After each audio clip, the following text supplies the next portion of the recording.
Hello everyone. तो आज के इस वीडियो में बेसिकली हम बात करने वाले हैं मेडिसिन वर्सेस रेडियोलॉजी के बारे में। बहुत सारे स्टूडेंट हैं, उनका डाउट है, अभी काउंसलिंग का टाइम चल रहा है कि उन्हें कौन सी ब्रांच को ऊपर रखना है, मेडिसिन या फिर रेडियोलॉजी को।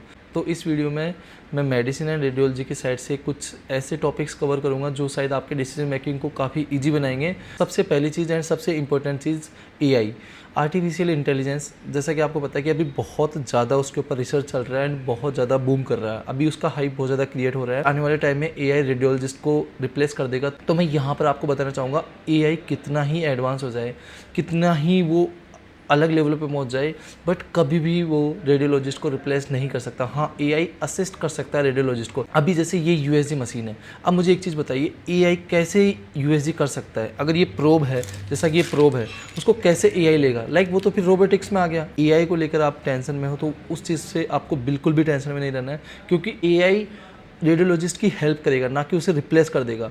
अब रही बात MRI हो गया, CT स्कैन हो गया, ऐसा सोचे कि AI को हम वो इमेजेस दे देंगे एंड वो रीड करके बता देगा, कभी भी ऐसा नहीं हो सकता, इम्पॉसिबल चीज़ है। AI आपको असिस्ट करेगा। जहाँ रेडियोलॉजिस्ट को एक रिपोर्ट बनाने में 15 मिनट लग रही थी, उस चीज़ को अब रेडियोलॉजिस्ट को बनाने में 5 मिनट लगेगी AI की हेल्प से। ऐसा नहीं है कि AI आ गया तो रेडियोलॉजी ख़त्म हो जाएगी, ऐसा बिल्कुल भी नहीं होने वाला है। तो अगर आप रेडियोलॉजी को लेने से इसलिए डर रहे हो कि यार AI आ जाएगा, तो आपको बिल्कुल भी टेंशन लेने की ज़रूरत नहीं है। नेक्स्ट है पेशेंट इंटरेक्शन। जब हम डॉक्टर बनते हैं, नीट UG क्लियर करते हैं, उस दिन से हमारा सपना होता है कि यार गले में स्टेथोस्कोप लगाएंगे, पेशेंट देखेंगे, उनको मेडिसिन प्रिस्क्राइब करेंगे।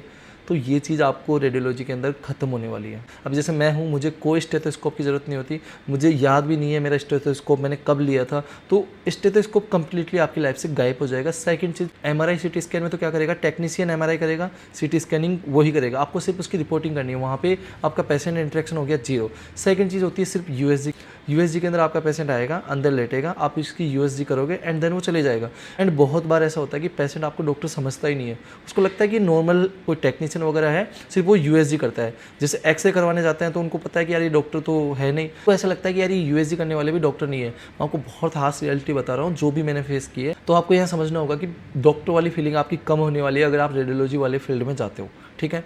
अब यहाँ पर मेडिसिन वाला फील्ड है, उसके अंदर तो आपको देखो फुल फ्लेश सारी चीज़ें, आपको ट्रीटमेंट भी करना है, आपको दवाइयाँ भी लिखनी है, स्टेथोस्कोप भी मिलने वाला है, पेशेंट्स की ब्लेसिंग भी मिलेगी, यार डॉक्टर साहब आपने हमें ठीक कर दिया। रेडियोलॉजी में क्या है, कभी भी कोई पेशेंट आपको ये नहीं बोलेगा कि यार ठीक है डॉक्टर साहब आपने हमें बचा दिया, आपने हमारी जान बचा ली। वो सारी चीज़ें मेडिसिन में जाएगी, सर्जरी में जाएगी, क्योंकि डायग्नोसिस बनाते हैं हम, उसका पेशेंट को नहीं दिखता है कि इन्होंने क्या किया क्या नहीं किया। बैकबोन हम है, पैथोलॉजी वाले, रेडियोलॉजी वाले, लेकिन लोगों के सामने जो फ्रंट चेहरा है वो है अदर क्लिनिकल ब्रांचेज का।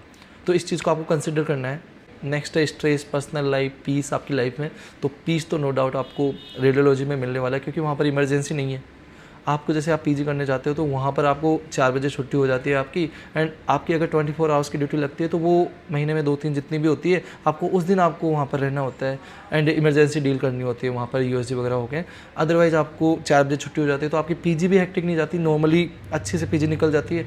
एंड मेडिसिन के अंदर आप वही देखोगे तो आपको जो भी रेजिडेंस डॉक्टर्स होते हैं वो वार्ड में पड़े रहते हैं, 24 आवर्स की ड्यूटी हो गई, 48 आवर्स हो गए कंटिन्यू। तो हेक्टिकनेस तो नो डाउट मेडिसिन के अंदर जाता है, लेकिन जो भी चीज़ें हेक्टिकनेस के साथ में आपको मिलेगा वहाँ पर, स्टेथोस्कोप, पेशेंट केयर, पेशेंट के साथ डीलिंग, डायरेक्ट डीलिंग, ब्लेसिंग वगैरह जो चीज़ें होती है, सारी चीज़ें आपको मेडिसिन के अंदर मिलने वाली है। नेक्स्ट टाइम मनी कितना है PG के बाद में, तो एक चीज़ आपको दिमाग में रखनी है कि अभी के टाइम पे कंपटीशन बहुत हो गया है। आज से 2 साल पहले जो भी रेडियोलॉजिस्ट एंड मेडिसिन वाला कमा रहा है, वो आज से 2 साल बाद में आने वाले टाइम में नहीं कमा पाएगा। तो मैं जो चीज़ बता रहा हूँ आपको, अगर 1 साल बाद में बोलोगे तो वो चीज़ें कम हो जाएगी। आज एक रेडियोलॉजिस्ट एवरेज 4 से 5 लाख रुपए कमा लेता है पेरी के अंदर, एंड उसको मेट्रो सिटीज़ में उसको 3 लाख के आसपास, 3-3.5 लाख के रुपए के आसपास उसको मिल जाता है।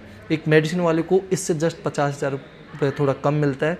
तो इतना कोई डिफरेंस नहीं है, बट ये चीज़ें आने वाले टाइम में जब भी डॉक्टर्स बढ़ रहे हैं तो कम हो जाएगी आपको। तो मैं यहाँ पर आपको लास्ट में यही बोलूँगा कि हर ब्रांच अच्छी होती है, मेडिसिन अच्छी है, रेडियो अच्छी है।